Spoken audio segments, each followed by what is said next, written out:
Hello and welcome to AUCTV. This is Nada Darwish and I'll be your host for today.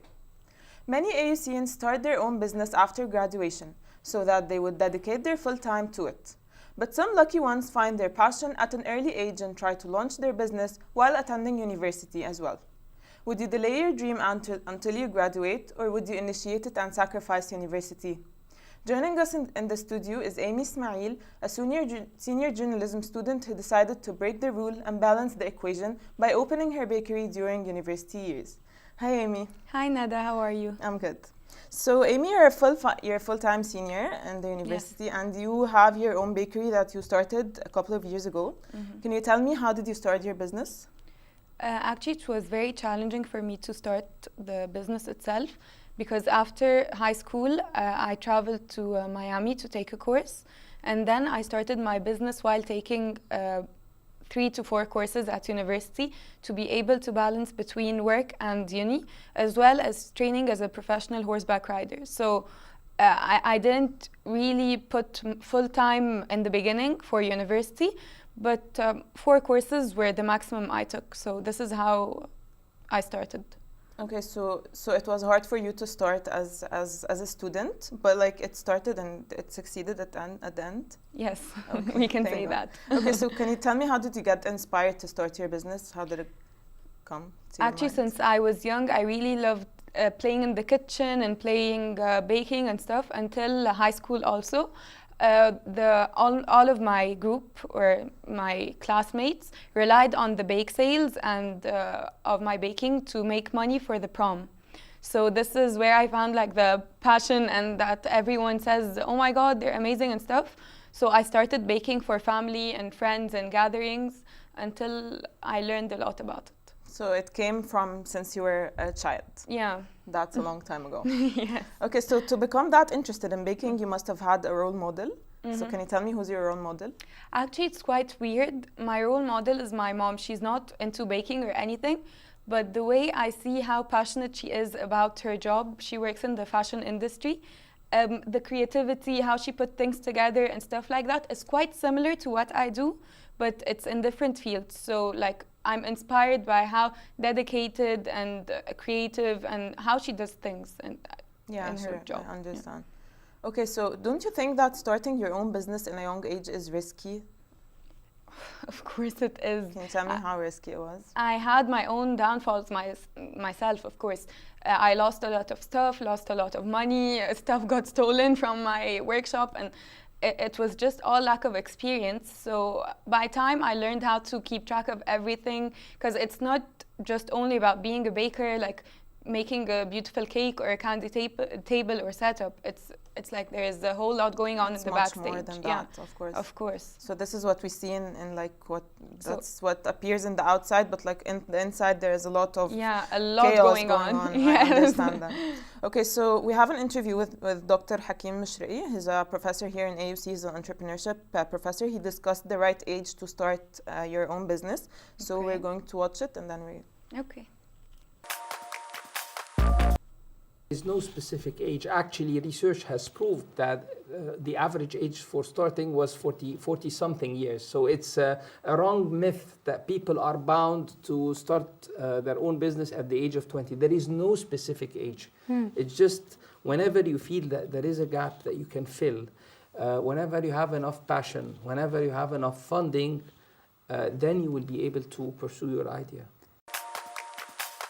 So after watching, what do you think of Dr. Hakim's opinion that entrepreneuring doesn't have to have like a certain age to start with? I completely agree, as long as you have passion and funding, of course. And these aspects are really important for you to be able to start your own business. So yeah, I completely agree with him. Okay. So would you share with us some of the challenges of course you faced challenges throughout the journey of opening your startup. So can you share with me what happened? Like, what's the very first challenge that you faced? Actually, the very, very first challenge for me was before I take the course in Miami. I had no clue. I was self-taught, completely self-taught. So I had no clue how to stabilize the cakes and stuff like that. So I'd be done with an order and think that it's completely fine. And then I find like a 5-tier cake or something falling down. It started like that. But the real challenges after I started my online bakery and the startup itself was, as I told you, with like the people who work for me, how to keep track of everything, having a system, because I don't only supply the cakes, I can do like the whole event, the complete event, setup, decorations and everything. So I have to keep track of everything.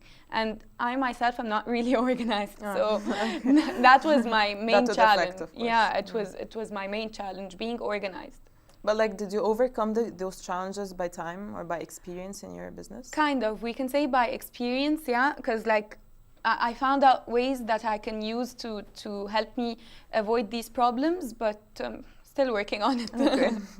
So your parents support you, of course, in this area. So were they the capital for your business? Yes, completely. Okay. They were completely with me. They backed me up in everything, both of them actually. So yeah, they had. That's helping. Yeah. Okay, so your love for baking didn't just stop at your own bakery, but to enhance your skills, you just said you took a course. So can you tell me, how did this happen? Like, why did you go take this course? Actually, some people don't agree with what I did, but I completely love it. So I didn't attend university in the first semester. I took the semester off, and I traveled to Miami for 3 months. I stayed there. I took a course about baking and hygiene and everything. And then after I finished it, I took an internship at a bakery over there. I worked for this lady and she taught me everything. But then the problem is when I came back and I tried to implement her recipes and everything, it didn't work out because the ingredients are different. Oh. So I had to start working on my own recipes here to get the same outcome but with different stuff. So it's kind of scientific. Okay. No, it wasn't useless. I learned a lot. Right. I learned everything. But coming to like the recipes, I had to make them up. I had to create all of them. You brought the creative part in you. Yes, it's okay. exactly. It would never harm. Okay, so do you plan on expanding your business later on? Yes, of course. What's your plan?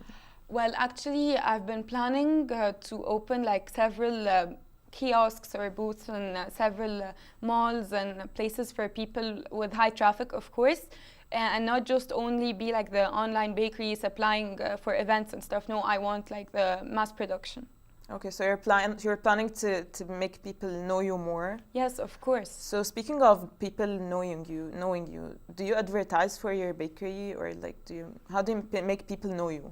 Actually, how it went is that, like, you know, the sponsored ads on Facebook and Instagram and stuff. Of course, I do some of this, but the main source of marketing for my firm was word of mouth. Everyone talks, like, if you go to a birthday or something and you like the cake, oh, who made it and stuff, and they just give the contact, and this is how it went. This is how, like, I got to work with the celebrities, with people I never met. You worked with the celebrities? Yes, oh, many cool. of them. Okay, that's nice. So are you thinking of taking this bakery shop as a career after you graduate? I know you're graduating this semester. Yes, so hopefully. Are you planning to have this as your career, or are you planning to have it on the side? Actually, I forgot to mention this. After I took the course and I came back here, I worked with a very, very, very big firm, like not a firm, a factory for a bakery also. Okay. But and I saw how it goes, and I really want to pursue something like this. Like, I really see potential for this in Egypt, and I think it would be amazing if I can take this on as my full-time career, not just as a side job.